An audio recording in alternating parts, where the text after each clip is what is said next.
Or that was that robbery case you caught? I called a theft of a person. That's what they end up naming it. Theft of a corpse.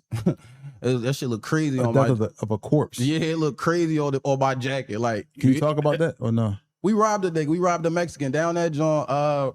Mexicans is it. Most of them Mexicans is undocumented workers. So they be having their whole bankroll on them Friday, Saturday night. So they be easy targets for niggas like 17, 18, 19. And that's basically what happened. I'll tell y'all the story. So I'll give y'all this story here too, because I'm supposed to finish this story on my channel. So long story short, this was the end of a robbery spree. You know what I'm saying? Like, I had been doing a bunch of robbing at this particular time in college and shit too, ironically and shit. So I go back to the North, college over for the semester and shit. I'm waiting to move into an apartment in South Houston and shit like that. It's like a little 2-3 week little gap that I had.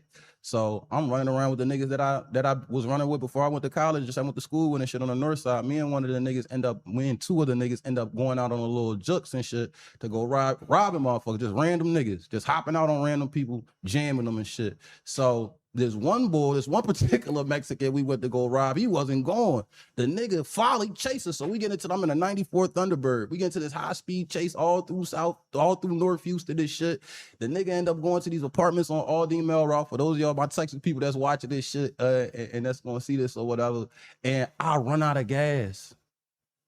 So my homie, he get out the car, he bail. My whole life in this car. I got everything in this car waiting to move into my apartment. I'm talking about my whole life is in this car. 18, 19, I haul ass. So as I'm running, I'm like, man, fuck that. I'm going back to go get my car. I go back. They done already called the cops. When I get there, the cops was already there waiting and shit. So I'm trying to tell them like, no, that wasn't me. I don't know what the fuck y'all talking. I'm trying to hop in my car and go. The cop like, no, hold on.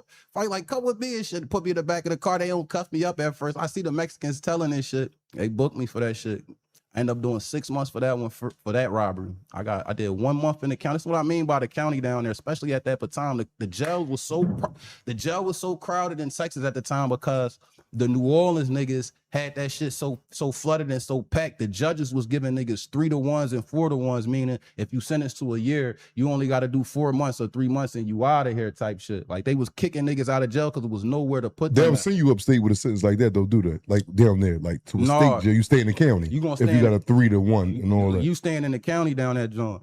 Or you're gonna get a state jail felony and they're gonna send you to a state jail and you just gonna do some flat time, flat 6 months, 8 months, year and a half, and then you done with that shit. It's over with. So that's what I ended up. I was in the county. I fought this case for 31 days.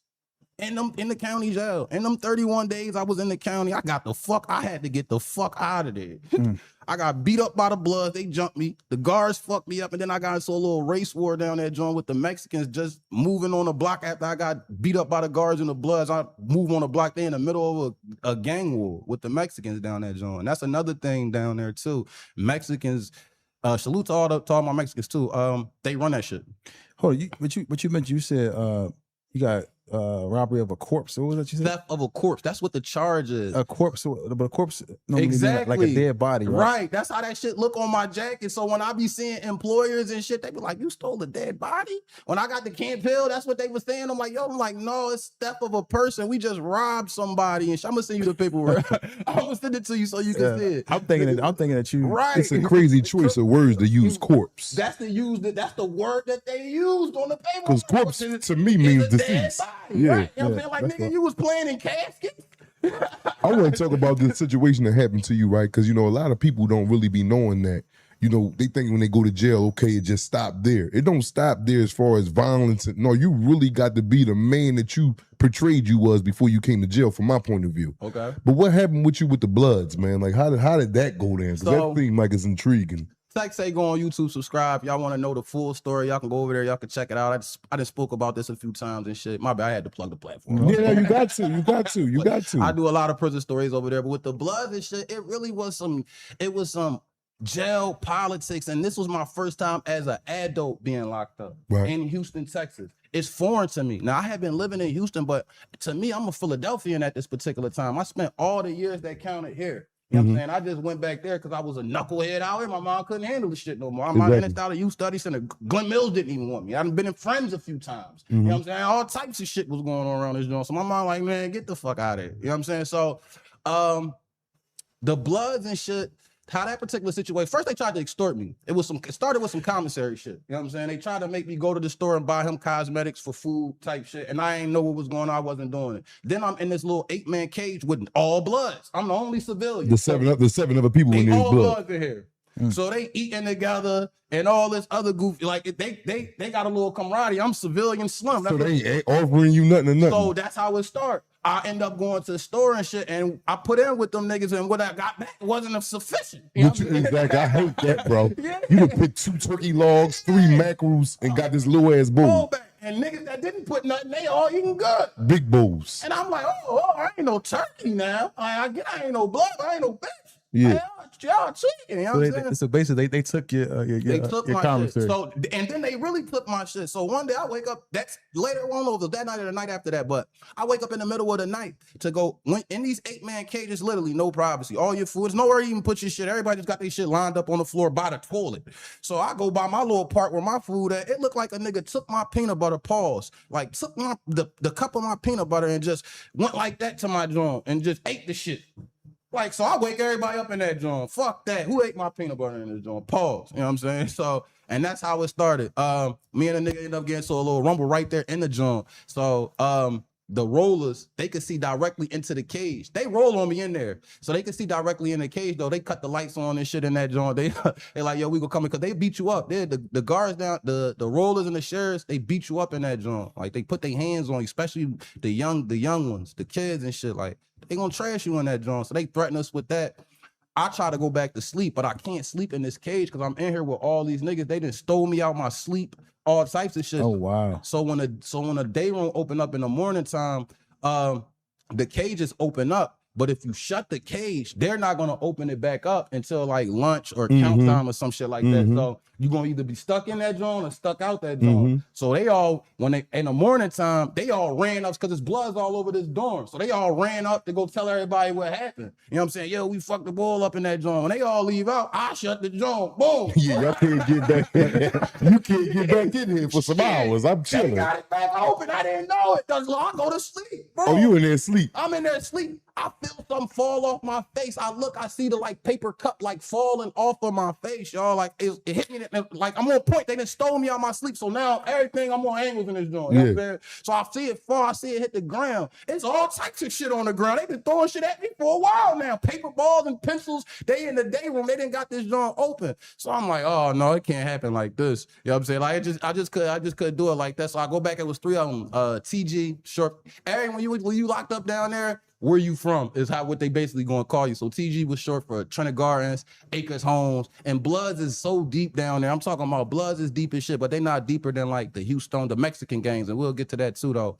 I straight up went to them, yo, I done been locked up, I done been a lineman of the youth study center and shit like that, so I know the procedure when it is, either gonna crash or you gonna get treated in it. So I decided to crash, but that didn't work out too well for me neither. What happened?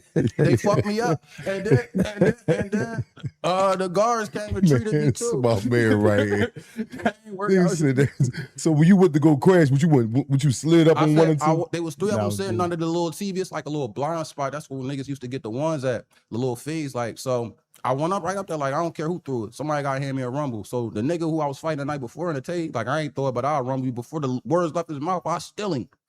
Now, when we was rumbling in the 8-man cage, I was about to cook this bull. Yeah. But I guess they see a nigga tripping me and shit. Once I hit the ground, it's all right, man. Y'all got it. Like, I'm on that type song. Like, they got me. Stomp the yard, huh? It's over. Stomp. I feel it all in my feet now. Kirk Franklin, like, so they got with me, you know what I'm saying? But I knew I could handle their kids. I'm 18 going on 19 at this time. These niggas is 16, 15, 17. These niggas just got bodies, drama, vicious highway robberies and shit like that. Like, they got a lot of, like, they just fighting crazy cases. They certified, like, but we all in this joint together. But they deeper than me. I'm the only nigga. And then, so I'm the only nigga from around my way in Houston on this particular block. So they got the best of me there. And then when I went out there, I still a bull. They jumped me again.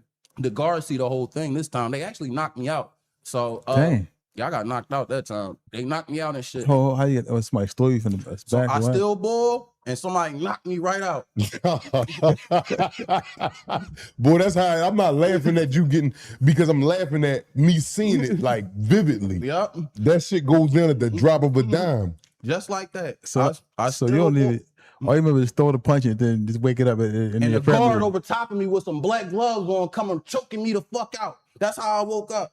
And then they whooped my ass. Oh, why the guard was choking you out? What he Cause said? they whoop your ass down that joint. They don't care. You do anything in that county jail, you get as they whooping your ass, especially as like a juvenile, young adult. You on any of them little kid blocks, 18, 19, 20 of them youth offender blocks, they whooping your ass down that joint. Bro. Let me ask you something, Tex. Yeah. When you got them, that was the first time in adult jail. First time. Well, no. Actually, I did get certified as a juvenile up here and went to Judge W. Hill first. But it was only briefly though. Okay. And they ended up decertifying me and sent me to back to Lama. All right, so we're gonna go with down Houston with the adult jail at. Okay. At what point in your bed did you wake up and say, damn, I'm in a whole different place than society? Let me tell y'all something. I said this before, man. I say it again here to answer your question, bro. For those of y'all that never woke up in jail before, it is different, y'all. Because you really don't know. It don't hit you right away. You still be thinking you sleep. You be hoping you sleep. Yeah. You be hoping you still sleep. Like, what the? And then everything start running back in your mind. So that's when it hit me. When I woke up down there with an orange jumpsuit that was bleeding through everything, the orange got the whites turning brown, got the whites turning orange, the drawers turning orange, everything orange. And then they down there, they feed you breakfast 2:30 in the morning, boiled egg, a little peanut butter and cracker sandwich, milk. Get up for it. Down there, nigga, you can't be under your covers from the morning to the nighttime. Everything, your bed gotta be made. His door gotta be wide open. You could be asleep, but you just can't be under the covers. They catch you, they fucking you up. This the county. And that's the county. Damn. So they got rules and regulations in the county. They was treating us down this zone, bro. So I didn't experience that part until I got, so after the guards beat me up, they took me to the hole. That's another story too. So I'm giving y'all a lot about, because I ain't even supposed to tell y'all what the shit that happened in the hole. I'm supposed to get that. But they take me to the hole. I was bitch. I ain't never been to nothing like that before. They whole different, you hear me? This is my first time going to a dope hole. Oh man, that shit was crazy. You hear me? They had me like, that shit feel like suicide watching that, George. You hear me? They got me out of there though. Sent me downstairs to I think it was like 6M or some shit like that. When I got to that block, it was a race war going on, but I was there with a lot of my people from my neighborhood in Texas and shit. So how long was you in the county for again, once again? 31 days. 31 days. Wow. And then you went upstate. Right upstate. So how was that for you, like getting transferred? I mean, what happened? Like what was that day like, knowing that you're going upstate the next day? It's not like that in the county. You know, well, it is, or down there. It is, and it's different. Like, you know, here you kind of know 3 days after you go to court, you out. And you know when they coming to get you, et cetera, et cetera. There, it's not the same. Harris, ATW. You know what I'm saying? ATW TDC. ATW means authorized to withdraw. So if it's just ATW, you out, you going home. But if ATW TDC, you authorized to withdraw to the Texas Department of Corrections. You know what I'm saying? You going to the pen. So when you be, it's just like here. When you be down in that county, you kind of know what to expect just from talking to people and just hearing people that been through that shit a little bit. So, and I knew I only had 5 months left to go. So I really wasn't really sweating. I was more so just trying to get back to my life. You know what I'm saying? At that, because I had so much, I was in college. I had a lot of shit going on down there. I just wanted to hurry up and get back, not knowing I had spent my final days for real in Houston at that particular time. Like I said, I haven't been home since 2006. Let me ask you a question.